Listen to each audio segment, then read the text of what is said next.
Good afternoon, everybody. I'm Hot Rod Bob. You've got gas, the Great American Auto Scene, coming to you live and direct from the Grand National Roadster Show here at Pomona Fairgrounds. With me is Cliff from the TMPCC, Television and Motion Picture Car Club. Yeah. And we're both members, and we get to do some interesting things. We've had car shows on the lot of CBS. Yes, we have. We've been part of their 4th of July celebration. We have been on video shoots for Jay Leno. Yeah. We have been special events with a lot of the who's who of not only the acting, the comedy, but the automotive scene as well. Exactly. And we have a number of people that are dual, like Chip Foose. Yeah. But we're not going to tell you who's our member. So Cliff, tell me a little bit about your background in it. So my background in general, working in the entertainment industry for over 35 years.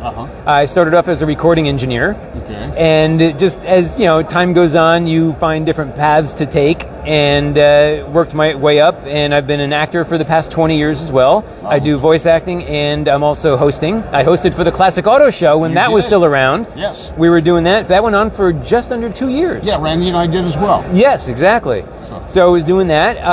Currently, I'm the general manager at a company called Cinema Devices, and we actually make camera mount body weight displacement systems and suspension systems. Oh, okay, because you got a guy walking around with a camera. Exactly. Those cameras are heavy. Well, we build a small, lightweight exoskeleton that they can wear that the camera sits on that takes all the weight of the camera, so they don't have to deal with that anymore. All right, that helps. Really? Oh, yeah. Exactly. Yeah. It's really a very good beneficial thing that's actually has health benefits for the camera operators. Exactly. Now, we're part of a club that's motion picture based. Everyone has to have something to do with the industry. Oh, yeah. And we have 100 or so members, roughly. Actually, about 150. 150. Yeah.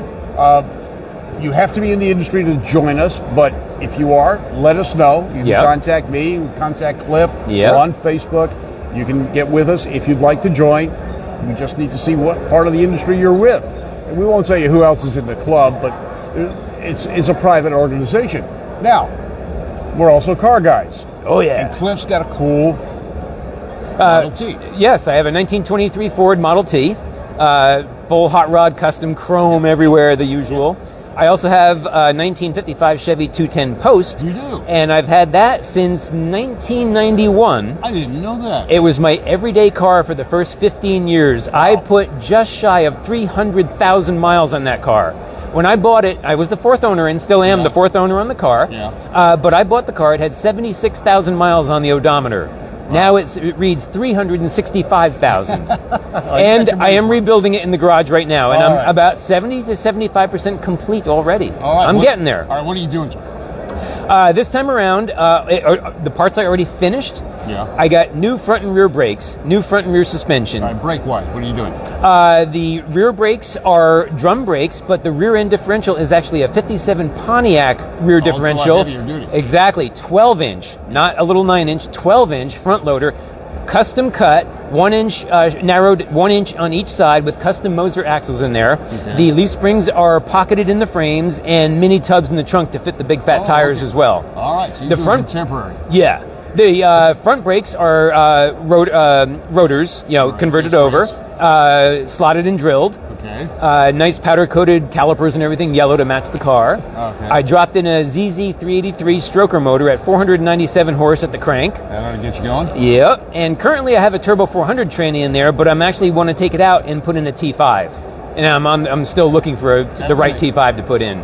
Yeah, with that kind of horsepower and torque, there might be another choice to that. There is, but the T5s for the IROC Zs in the late 80s can handle that kind of horsepower. Yes. Okay, well that's good. Yeah, I don't have to worry about a Tremec, which are very expensive, or the Richmonds, which are even more expensive.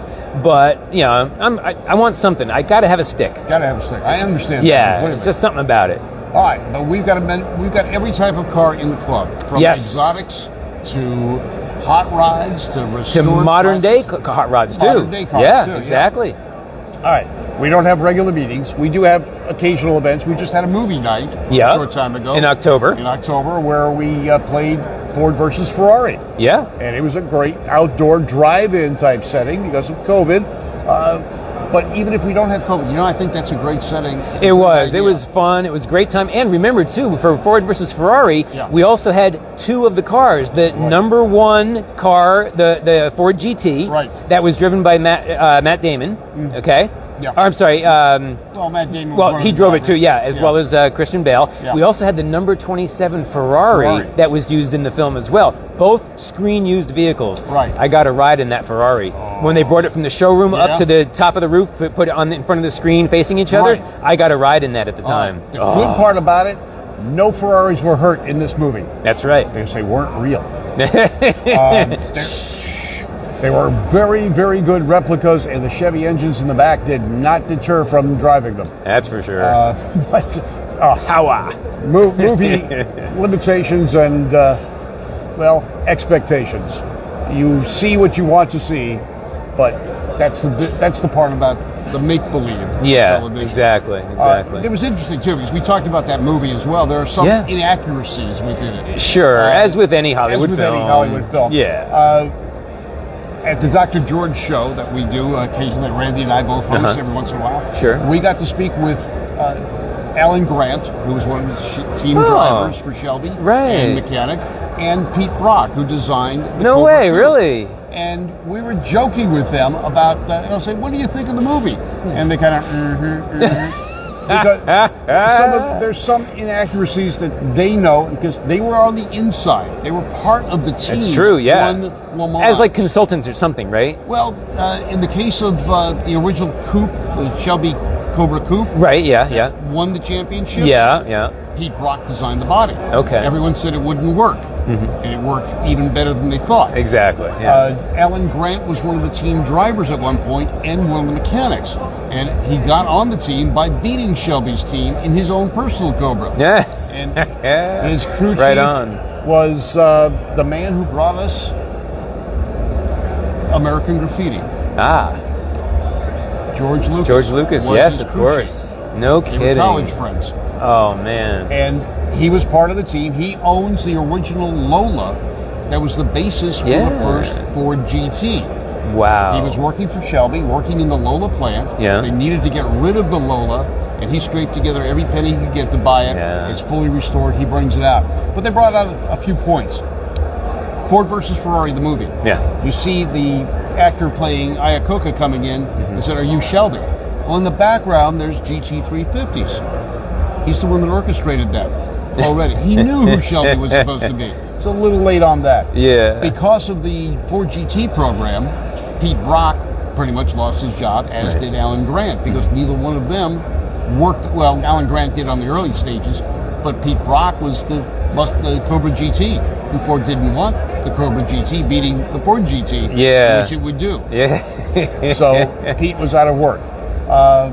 But there are other inaccuracies in the movie, but it made for good television. It made for a good movie. We enjoyed the movie very well. Strange thing, we were in Great Britain shortly after the movie was released here in the States. It's not Ford versus Ferrari in Great Britain. What do they call it there? Ferrari Le Mans, versus Ford? 66. Oh, really? Yeah. And the reason that's a retitle. They said in the U.S. no one knows what Le Mans is, so that's why they put Ford versus Ferrari. Should we say Le Mans? Le Mans. We went to Le Mans, and we did this. But, hey, Cliff, CMPC, Television Motion Picture Car Club. If you are in the industry, get in touch with either Cliff or myself. We'll get you in the club. Absolutely. We're happy to have you. Definitely. All right, I'm Hot Rod Bob, coming to you live and direct from the Grand National Roadster Show in Pomona, California, brought to you by Beach Underwriting, BUA Motorsports. You have a great day.